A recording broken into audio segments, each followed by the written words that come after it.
En C#, los caracteres individuales, las letras, dígitos y otros símbolos, se crean con el tipo de datos char. Vamos a dedicarle un rato. El primer detalle importante es que ese tipo de datos, insisto, será la palabra char, tal cual escrita en minúsculas. Entonces, es el que usaremos al declarar esas variables. Si a esa variable le damos un valor desde dentro del programa, ese valor deberá ser entre comillas simples. Y si la introduce el usuario, en principio lo que haríamos sería hacer un convert to char. Aún así, en la práctica será más habitual que las extraigamos a partir de una cadena de texto completa. Pero ese sería el ejemplo básico. Un detalle adicional importante es que existe una relación de orden entre los caracteres. Por ejemplo, la B va después de la A. Aún así, las mayúsculas están en un bloque y las minúsculas están en otro bloque, entonces vamos a practicar un poco para ver cómo utilizarlas. Partimos de un programa vacío. Entonces vamos a empezar por hacer un bucle for, en el que en este caso, en vez de un tipo de datos int, vamos a usar un tipo de datos char. De paso, vamos a aprovechar para que la variable, en vez de llamarse i, que recuerda un índice entero, sea una c, con eso de que es un char, un carácter. En este caso nos regaña diciendo que no le gusta eso de 0, entonces vamos a darle valores entre comillas simples. Por ejemplo, podríamos decir que desde la a y que llegue, menor o igual, para que lo incluya, hasta la z, ambas en minúsculas. Y que nuestro programa lo que haga sea escribir, sin avanzar de línea, solo un console write, el valor de c. ¿De acuerdo? Ese programa lo que hará es escribir las letras de la a a la c. Como detalle importante, lo hará según el alfabeto inglés. Por ejemplo, no aparecerá la ñ.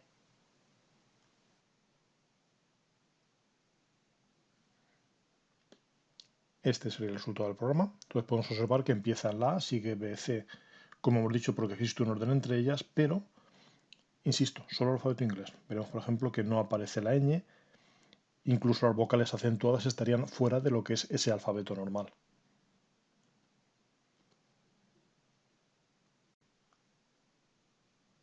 Podemos ampliar el ejemplo para hacerlo un poco más avanzado y ver cómo esa relación de orden nos permite comprobar de forma más rápida si un carácter que se introduzca está entre ciertos valores. Por ejemplo, podríamos decir al usuario que introduzca una letra. Esa letra, como ya hemos comentado, la leeríamos con convert to char de, como siempre, console.readline. Insisto, en la práctica es más habitual que no se le pida al usuario una única letra, sino que las extraigamos a partir de una cadena que o bien haya introducido, o bien leamos de fichero, o de donde sea. Y ahora podemos hacer un if o podemos hacer un switch, según el caso. Vamos a hacer, por ejemplo, un if que nos diga si es un dígito. Entonces, aprovechando que existe esa relación de orden, lo que queremos decir si c es mayor o igual que, por ejemplo, 0. ¿Vale? Va el 0 antes que el 9. Y a la vez c es menor o igual que 9. En ese caso podríamos avisar al usuario de que es un dígito. Y en caso contrario decirle que no sabemos lo que es.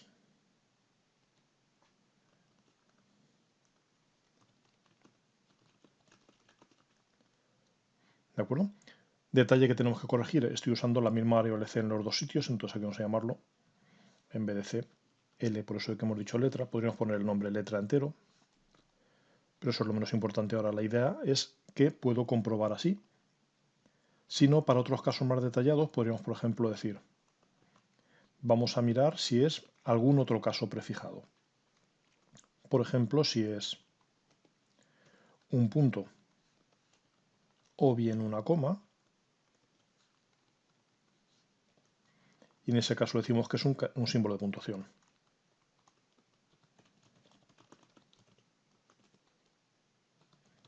Falta por aquí. Vale. Pues esa podría ser una lógica de cómo tratar letras usando un if.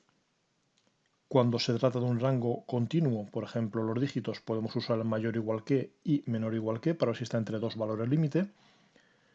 Cuando sean caracteres que quizás no estén juntos, ante la duda usaremos el operador o para comparar varios.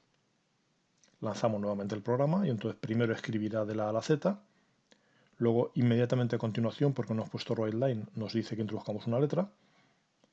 Si ponemos, por ejemplo, la A nos dice que no sabe lo que es.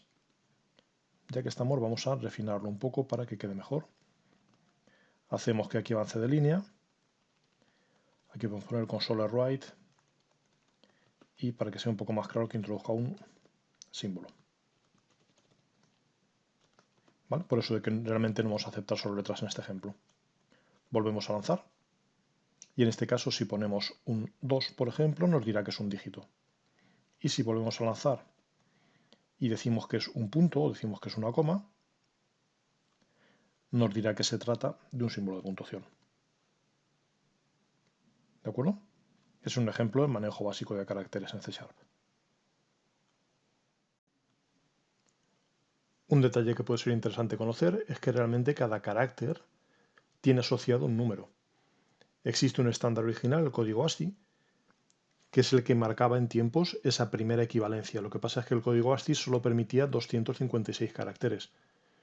Hoy en día se usa el estándar Unicode, que es una versión ampliada, con lo cual da cabida a todos los caracteres internacionales. En el código ASCII, los caracteres 0 al 31 no eran imprimibles, y los 32 al 126 sí que eran imprimibles y eran comunes a todos los lenguajes. Esto en la práctica, en lo que se refleja es en que podemos, a partir de una cierta letra, hallar su valor numérico, bien sea con un convert to int32, un convert to byte o simplemente con un typecast, con un forzado de tipo. En este caso, por ejemplo, si ponemos entre comillas A y forzamos su tipo entero, obtendremos el código ASCII de la A minúscula, su código numérico.